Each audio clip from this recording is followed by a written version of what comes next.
ibiduhungabanya bigenda byinjira buhoro buhoro. Ubuzima bwacu n'indabyo zihenze cyane n'iz'agaciro. Uyu muntu kwa kundi umwicara hafi umwereka urukundo, umubwira ko uhari, umushyigikiye, umwumva, ibyo acamo bibabaje, nawe ari kubyumva, uba urimo gusuka y'amazi. Rwa rukundo rwawe rumera nka y'amazi atembera mu ndabyo. Hari igihe rero ibintu bitubaho ntitubitekereze, ariko tuba dukwiriye gutekereza ibyo turimo kwiyumvamo n'ibiki. Iyi migambi nimo kugambirira wongere uyitekerezo, irakwiriye. Izi nshuti ushaka kujoyininga, kubana nazo, kwiyungaho, zirakuganisha ku gukira kwawe. Ndabaramukije inshuti bavandimwe muri cya kiganiro cyacu. Uyu munsi tubafitiye ikiganiro kijyanye n'amarangamutima yacu. Tugiye kuganira ku marangamutima muri rusange. Reka tubanze dusenge. Data, mu izina rya Yesu tuguhaye icyubahiro, tugushimiye kutwemereye nanone kongera kuza muri iki kiganiro kugira ngo tuganirize abanyarwanda n'abandi batwumva hirya no hino, kugira ngo amarangamutima yacu yitabweho, bityo dushobore gusoza inshingano zacu n'umugambi Imana yatuzaniye hano ku isi. Mwami rero tukweretse iki kiganiro, dusengeye abaduteze amatwi hirya no hino, dusengeye abari kure n'abari hafi, dusengeye by'umwihariko abafite ibibazo by'ihungabana, kugira ngo ntibasigare uko bari bameze. Mwami ugenderere buri wese kandi ubararikire kugira ngo iyi nkuru bakeneye kugira ngo bakiri bagereho, kandi ikiruta byose Mwuka wawe wera abagenderere. Rero Mwami turasenze kugira ngo ntabari twe, ahubwo izina rye rihabwe icyubahiro. Umpindura ijwi ry'ibyiringiro muri iki kiganiro Mwami, kugira ngo ntihasohoke ijwi ryanjye ubwaryo, ahubwo rijyane n'imbaraga zawe, kugira ngo buri wese uri buryumve Mwami arikeneye, ari muri ibi bihe, ribashe kumuhembura no kumukiza rwose. Niyo mpamvu y'iki kiganiro Mwami, ni ukugira ngo tugire uruhare natwe mu iterambere rya abatwumva bose, ariko by'umwihariko mu gukiza imitima n'amarangamutima, imitima ikomeretse yongere gusanwa no guhembuka no gukira rwose. Nibyo niwe wabikora udukoresheje. Niyo mpamvu tukwingize kugira ngo ntutureke, ubane natwe guhera uyu mwanya dutangira kugera ku musozo, kandi ukubana natwe abari kubana n'abatwumva Mwami, kugira ngo iri jambo rizane impinduka bategereje kumara igihe kinini, abari banyotewe kubona amahoro bayabone, binyuze mu izina ryawe. Urakoze kubikoze kandi bikoreye kwiyubahisha, mu izina rikomeye rya Yesu dusenze twizeye, amen. Ni Devota n'ubundi turi kumwe, mumaze kubimenyera. Uyu munsi nk'uko twabibabwiye, tugiye kurebera hamwe amarangamutima yacu, kandi turashingira mu ijambo ry'Imana nk'uko bisanzwe. Uyu munsi turasoma ibyanditswe bibiri, kimwe turagisanga muri Mariko igice cya 4 duhere ku murongo wa 3 kugeza kwa 8, hanyuma ikindi turaza gusoma Zaburi nyuma y'ahangaha. Reka dusome mu izina rya Yesu. Mariko igice cya 4 murongo wa 3 kugeza kwa 8 haravuga ngo, nimwumve umubibyi yasohoye imbuto. Akibiba, zimwe zigwa mu nzira, inyoni zirazitoragura, izindi zigwa ku kara kadafite ubutaka bwinshi. Uwo mwanya ziramera kuko ubutaka atari burebure, ariko izuba rivuye ziraraba, kandi kuko zitari zifite imizi ziruma. Izindi zigwa mu mahwa, amahwa araruka araziniga, ntizera imbuto. Izindi zigwa mu butaka bwiza, ziramera, zirakura, zera imbuto, kandi imwe ibyara 30, indi 40, indi 60, indi 100, bityo bityo. Amarangamutima yacu agereranywa n'izi nyoni zatoraguye imbuto mu butaka. Nk'uko dukunze kubivuga, burya ibitekerezo byacu, imyumvire yacu, ubwonko bwacu ni nk'aho ari umurima ubibamo inshuti, ubibamo imyambarire. Ni ukuvuga ngo bya bindi byose, bya bitabo dusoma, za movie tureba cyangwa ya mafilime, tuba turimo kubiba muri bwa butaka bwacu, hanyuma bukakira. Icyo ubibye rero nicyo kijya muri bwa butaka. Ariko aho siho nashakaga ko dutinda cyane, ahubwo ndagira ngo turebe buryo ki amarangamutima yacu ajya avangirwa kubera ibyo twabibyemo, cyangwa se ni buryo ki za nyoni zitoragura ibiki, zitoragura ryari, bigenda gute kugira ngo zitwonere. Reka tubanze dusome wa murongo wundi twavuze muri Zaburi 102 hanyuma tubone gukomeza. Reka duhere ku murongo wa 4 tugeze ku murongo wa 11. Murongo wa 4 uravuga ngo kuko iminsi yanjye ishirira mu mwotsi, amagufwa yanjye yaka nk'urumuri. Umutima wanjye umeze nk'ubwatsi bukubiswe urumye, kuko nibagirwa kurya umutsima wanjye. Ijwi ryo kuniha kwanjye ritumye amagufwa yanjye yumatana n'inyama yanjye. Meze nk'uruyongoyongo rwo mu butayu, mpindutse nk'igihunyira cyo mu misaka. Mba maso mpindutse nk'igishwi kiri kw'ipfundo ry'inzu cyonyine. Abanzi banjye barantuka umunsi ukira, abashajijwe no kundakarira bangize intukano. Kuko ngivu nk'umutsima mvanga ibyonwa n'amarira, kubw'uburakari bwawe n'umujinya wawe, kuko wanteruye ukana. Mana idufashe cyane. Uyu mwanditsi wa Zaburi yari Dawidi, aratugaragariza za emotions zacu n'ahantu zigenda zihungabanira. Niba twagendanye, we hari aho yageze aravuga ngo ijwi ryo kuniha kwanjye ritumye amagufwa yanjye yumatana n'inyama. Ariko hejuru ku murongo wa 5 navuze ati umutima wanjye umeze nk'ubwatsi bukubiswe urumye. Ibimenyetso biranga umuntu wahungabanye, habaho guhunga, habaho kuma, habaho kubihirwa. Bimwe mu bibaranga habaho no kuraba nk'ubwatsi. Dawidi nirwo rugero yakoresheje, ariko aravuga ati nibagirwa no kurya umutsima wanjye. Twakomeje kubivugaho, igihe cyose umuntu ihungabana ryafashe urundi rwego, hari aho bigera peti gacika. Umuntu ntabe yumva agishoboye kurya, ntaba akiryoherwa. Bitihise hakaba igihe nanone ariye birenze igipimo cyangwa birenze urugero, bitewe n'uko nyine amarangamutima we yavangiwe. Reka dukomeze. Murongo wa 6 akavuga ngo ijwi ryo kuniha kwanjye ritumye amagufwa yanjye yumatana n'inyama. 7 meze nk'uruyongoyongo rwo mu butayu, mpindutse nk'igihunyira cyo mu misaka. Mba maso mpindutse nk'igishwi kiri kw'ipfundo ry'inzu cyonyine. Ibindi bimenyetso nk'uko twagiye tubigarukaho n'uyu munsi bigenda bisa. Ubu ni ubwigunge. Twanabivuzeho no mu kiganiro cyacu cy'ubushize yuko hari igihe iyo ihungabana ritagiye ryitabwaho cyangwa umuntu atabonye ubufasha buhagije, bigera aho aba depressed agahitamo kwikingirana umuntu runaka. Kumva n'umucyo ntacyo ukeneye, amatara akayazimya, akumva umwijima umurutiye umucyo. Ubwo biba bigenda bifata ya ntera yaho umuntu agira mental disorder cyangwa mental illness, aribwo burwayi bwo mu mutwe. Ibijyanye n'isanamitima na therapy z'abakansara zindi zikaba zitagifasha, ahubwo hakaba hagezweho icyiciro cyo gufata imiti yo kwa muganga, kuko ubwo buba bwahindutse uburwayi bitakiri ihungabana. Ariko rero reka turebe umurongo wa 8 avuga ati mba maso mpindutse nk'igishwi mw'ipfundo. Hariho kubura ibitotsi, harimo insomnia niko abongereza bayita. Insomnia ikajyana nuko kwigunga, ariko hejuru yaravuze ngo meze nk'ikiyongoyongo kuri umurongo wa 7, nk'uruyongoyongo rwo mu butayu, mpindutse nk'igihunyira cyo mu misaka. Abantu bakurikiranye ibijyanye n'imiterere y'inyamaswa bavuga yuko uruyongoyongo rutajya ruba mu butayu.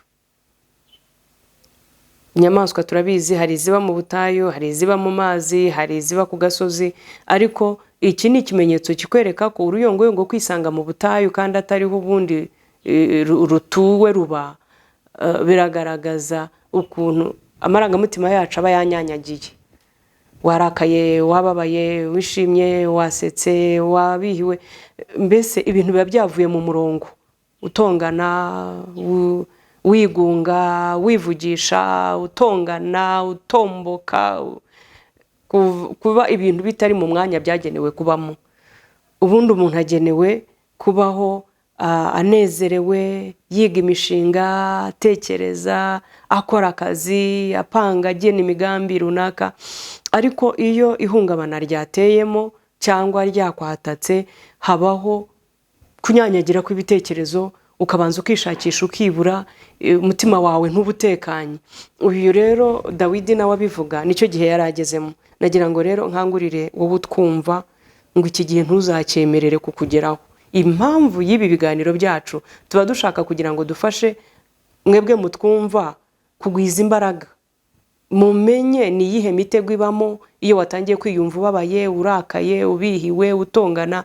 Ubanze wisuzume. Wa mugani wa Joyce Meyer mu gitabo cye yanditse cyitwa Battlefield of the Mind yaravuze ngo tekereza, ongera utekereze ibintu urimo gutekerezaho. Hari igihe rero ibintu bitubaho ntitubitekereze, ariko tuba dukwiriye gutekereza ibyo turimo kwiyumvamo n'ibiki. Iyi migambi nimo kugambirira wongere uyitekereze, irakwiriye. Izi nshuti ushaka kujoyininga, kubana nazo, kwiyungaho, zirakuganisha ku gukira kwawe.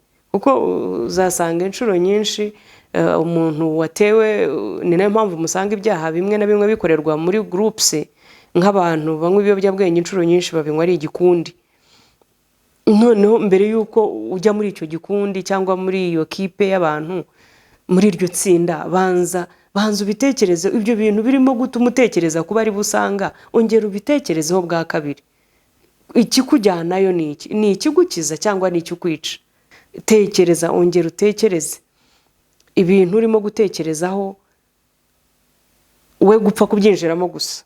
Ubanza utekereze bwa kabiri, ubanza urebe neza, ubanza usuzume, kugira ngo ejo utazaba wicuza cyangwa ukazajya kwisanga ubuzima bwawe hantu wabuganishije burimo kuhangirikira kurusha uko bwahakirira. Imana idufashe cyane. Uyu mwanditsi rero wa Zaburi we nuko yabivuze, aravuga ati meze nk'igihunyira, meze nk'igishwi kiri ku ipfundo ry'inzu, kwigunga kuba kwabaye kwinshi, inshuti ziba wumva utagikeneye kuzegera.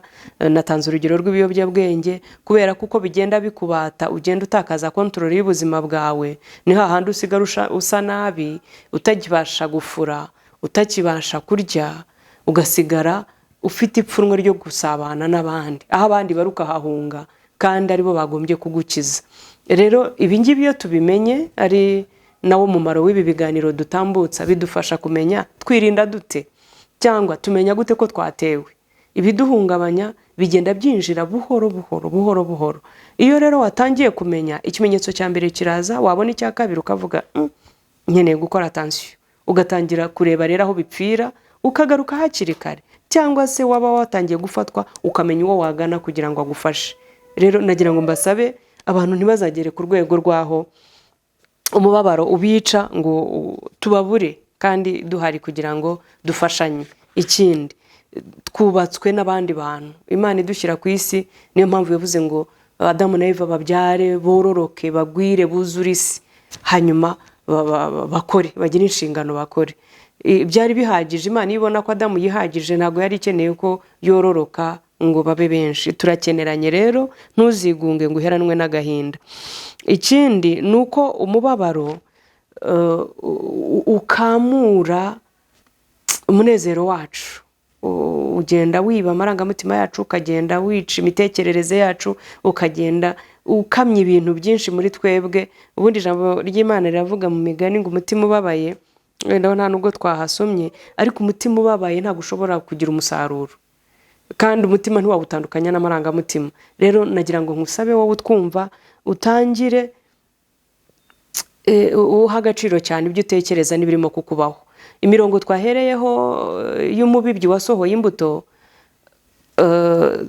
hanyuma ngo inyoni zikagenda zitoragura, ahandi ngo zikamera amahwa akaziniga, ni za emotions zacu n'ubundi. Ibitekerezo byiza birajyana na za nshuti twavugaga. Birakwiriye ko tugira ibitekerezo byacu bikaba nk'umurima mwiza, tukabibamo imbuto nziza, tukabanza tugashobora kwera za mbuto zimwe ngo zeze inshuro 60, 30, ngo bityo. Kwera imbuto ni iki se? Ni ukuba ushobora gutegura imishinga yawe ikagerwaho, ni ukuba ushobora kubana n'inshuti zawe amahoro, ni ukuba ushobora kugwiza inshuti nyinshi kuko wazibaniye neza. Bimwe mu bintu biranga abantu bakomeretse, baragorana kubacudika, muzabigenzure. Ni kuko ya marangamutima aba yarakomeretse, abitse ibintu bibi gusa, rimwe na rimwe akagira n'amajwi amubwira ko abantu bose ari babi, bituma umwegera akaguhunga, agakinga, cyangwa mukabana yikanga yumva nawe uzamuhemukira nk'uko ababanje bamuhemukiye, bigatuma rero umuntu yangirika agahunga abantu kandi ari Imana yagennye kugira ngo bamushyigikire. Ari imishinga nk'uko twatangiye tubivuga, dukenera abandi bantu kugira ngo imishinga yacu igerweho cyangwa itere imbere. Birababaje rero uko amarangamutima yacu uko agenda yononekara cyangwa uko agenda yangirika, agenda yica n'ibindi bintu byinshi twakabaye tuzageraho. Ndagira ngo tuganireho ku marangamutima amwe. Ururimi rwacu rw'ikinyarwanda hari ukuntu tugira amagambo makeya, ukaba wanabaza umuntu utari kurasa nk'umuntu ubabaye akakubwira ati no njemeze neza nta kibazo. Dufite n'imvugo ivuga ngo nta kibazo. Waba warayurira mu gitondo uti nta kibazo, waba wakubiswe nta kibazo, watakaje akazi nta kibazo. Nta kibazo ntisobanure neza eta urimo, kondisiyo urimo, umerewe ute. Ibintu byose bikaba nta kibazo, niyo cyaba gihari ugasa nkaho ugihakana, niyo cyaba kigaragara ugasa nkaho ugihakana. Rero nagira ngo wenda turebere hamwe bimwe mu mazina y'amayimosiyo y'ibijya bitubaho. Harimo uwo mubabaro, hakabamo gutenguhwa, ibyo bita disappointment, umuntu wakundaga cyangwa wizeraga akagutenguha. Hakabamo ikimwaro, gukorwa n'isoni. Hakabamo depression, agahinda gasaze cyangwa depression. Hakabamo kwicuza, ibyemezo tujya dufata hanyuma ukazasoza rimwe na rimwe ubyicuza. Muzabyumva ku bantu iyo relationships zitagenze neza cyangwa umubano w'umuntu n'undi, kavuga ati ndicuza n'impamvu nabanye n'uyu muntu, ndicuza impamvu namuhaye igihe cyanjye. Uko kwicuza rero ni bimwe mu bintu bibyara umubabaro mu buzima bwacu. Hagakurikiraho isolation, kwigunga, kwikura ku bandi bantu, gucika intege, ipfunwe n'ikimwaro, gutereranwa, kugira agahinda, kutishima. Noneho rero n'umubabaro ntago twabivuga ngo tubirangizeyo, ariko icyo nagira ngo mvuge nuko buri gihe umuntu ufite bene ibi bimenyetso nyine agaragaza ya marangamutima twahoze tuvuga. Uzasanga avugira hejuru, atikontorora, avugana umwaga, afite umushiha, afite intimba, yigunze, dakeneye abantu, yikingirana, mwegera akagushihura.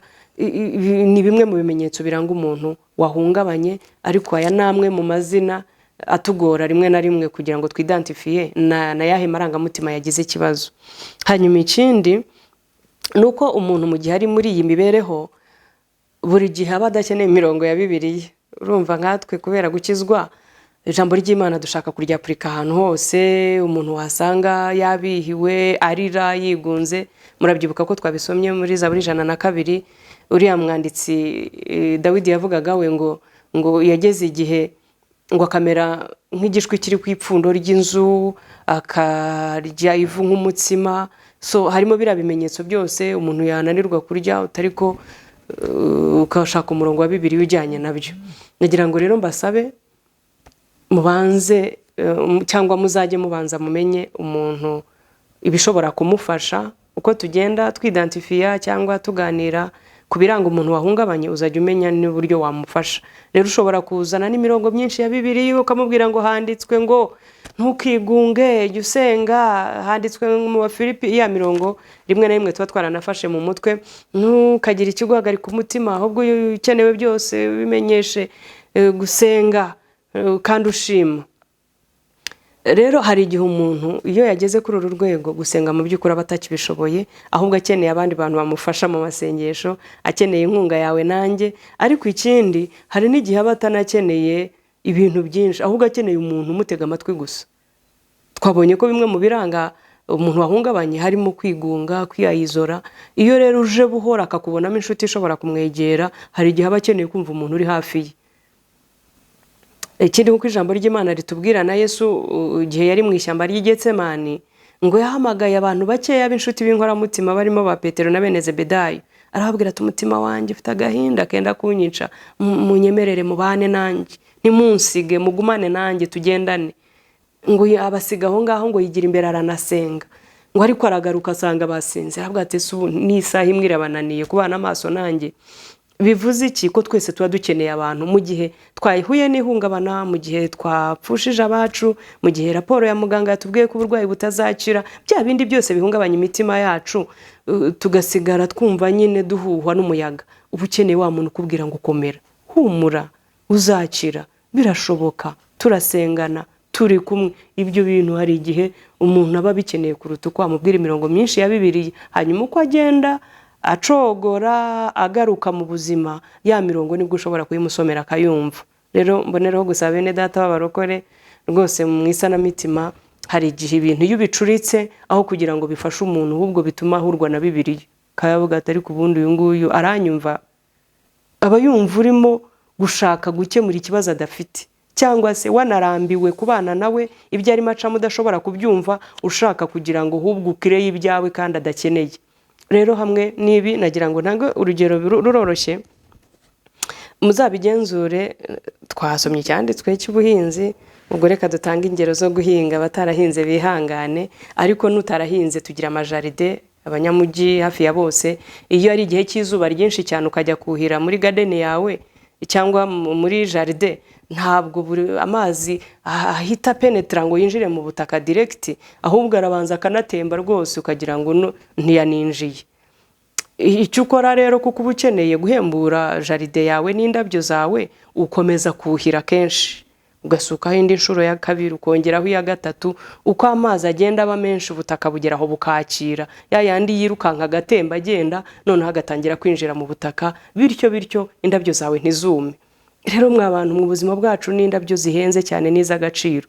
Uyu muntu kwa kundi umwicara hafi, umwereka urukundo, umubwira ko uhari, umushyigikiye, umwumva, ibyo acamo bibabaje nawe ari kubyumva, uba urimo gusuka y'amazi. Rwa rukundo rwawe rumera nka y'amazi atembera mu ndabyo, rukagenda rugacengera muri za emotions zize zari zumye, zari zihebye, zari zacogoye, zari zashize, akagenda yumva byoroshye amazi arimo gutembera muri ya marangamutima ye yari yumye, bityo ukamubereye inshuti y'umumaro kandi akagenda ahembuka.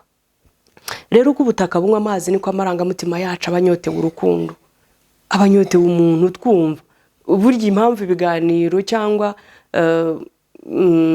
listening, gutega umuntu amatwi, ari bimwe muri terapi y'abakansara batanga, nuko abantu bimwe mu biduhungabanya nuko tuba twumva abantu batarimo kumva ibyo tunyuramo. Wowe urababaye, bakubwiye ko kanseri itazakira, ibere bamaze kurica, barakubwira ngo yakwiriye umubiri wose, barakubwira ngo taha ntago ugikize, jya mu rugo ngo utegereze gupfa. Hanyuma nawe ukaza umbwira imirongo ya Bibiliya myinshi, rimwe na rimwe numva atari yo nkeneye cyane. Biragorana iyo wumva abantu batarimo kukumva, rimwe na rimwe ni naho abantu bahitamo guceceka. Uzabona hari abantu bafatwa n'ihungabana bagahitamo guceceka. Wamubaza ati nta kibazo, wamubaza ati ndamahoro, wamubaza cyangwa ati sinshaka kuvuga, hari ukubera imfura akakubwira ati ndumva ntakeneye kubivuga aka kanya. Rero uburyo bumwe nuko umuntu yumva ko muri kumwe, wambaye inkweto ze, amarangamutima we ye uyipimaho, ukishyira mu mwanya, ukibaza ari ngewe wahuye n'ibi bintu, ari ngewe ufite iyi raporo, naharyama harya ngasinzira, ese bangaburira apeti nkayibona. Urimo bari iminsi muganga yakubwiye ngo nta gihe ushigaje ku isi. Rero nagira ngo rwose mbasabe tuba abantu bita ku bandi kandi tubigira ibyacu. Ndabizi hamwe n'ibingibi, hamwe no gusenga, twabonye ko gusenga hari igihe bigeraho bikatunanira, ariko n'iki inshuti zimara. Hamwe n'ibyo ngibyo iyo byatunaniye abandi baradusengera, ariko ni byiza ngo ibyibanze tube twabimenye kandi dushobore no kubikora. Nagira ngo rero mpumuriza abantu batwumva, niyo bimeze gutya haba hakiri ibyiringiro. Turagukunda wowe urimo kunyura muri ibyo bihe, Imana iragukunda cyane, kwitayeho. Umugambi wayo ku buzima bwawe ni mugari cyane, hari ibyo uzi n'ibyo utaramenya, ariko turi hano kugira ngo tuguhumurize kandi tukubwire ngo turi kumwe nawe. Ntabwo urugendo rw'ubuzima warugenda wenyine, ibyo duhura nabyo muri ubu buzima biraremereye cyane kubyirengera wenyine. Ni na mpamvu tugushishikariza kugira igihe, buri gihe abantu usangiza ibyo urimo guhura nabyo. ubwo nibwo buryo bwonyine uzashobora kunesha ihungabana risoreza mu burwayi. Ndongera mbigarukeho ngana ku musozo yuko buri gihe ihungabana n'ibikomere bitavuwe, bititaweho, bitasangijwe abandi bantu, bitabonye terapi, bisoza bizana ubumuga, bisoza biba chronique, bigasoza biba disorder, bigasoza biba mental illness, ntibibe bigikizwa n'amaterapi asanzwe, ahubwo bigasaba ko umuntu afata imiti yo kwa muganga.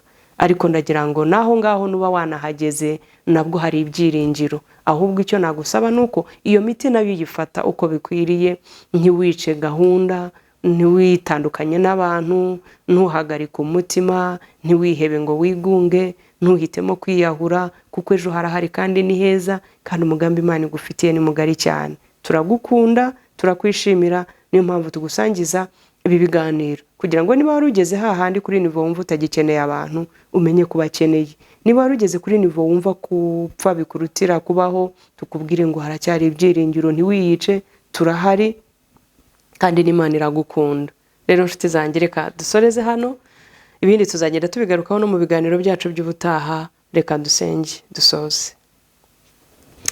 Data, mu izina rya Yesu twongeye kugushima, tuguhaye icyubahiro cyinshi, turagushima kuri umufasha utabura kuboneka mu byago no mu makuba, niko ijambo rye ritubwira, kandi tugushimiye ko abanye natwe muri iki kiganiro, kandi turizera tudashidikanya ko ari kuzabana n'abazagitega amatwi bose, uhereye uyu munsi kugeza aho kizagera hose.